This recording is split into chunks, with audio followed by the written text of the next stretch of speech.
As someone na may anxious attachment style, alam nyo ba na isa itong book na to sa nakatulong sa akin para mabawasan yung pagbibig ko ng attention ng isang guy, yung pag-ikot ng mundo ko sa kanila. Bukod sa panonood ng mga videos, itong book na to ay isa sa nakatulong sa akin para bumalik ako sa katinuan. Kasi alam nyo ba na yung pagkakaroon ng anxious attachment style kapag hindi mo siya napigilan, so unhealthy niya kasi parang nagre-revolve na sa lalaki yung buhay mo. Kaya laking tulong ng libro na to, alam mo, matatauhan ka talaga kapag nabasa mo to. Nakita ko lang din to dito sa TikTok.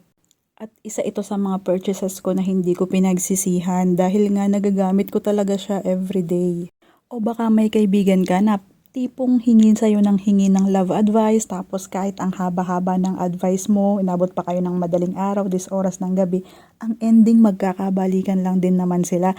Hay nako, baka kailangan niyang regaluhan nito. Itong book na to pwedeng pang regalo o pwede rin namang para sa'yo kaya bilhin mo na.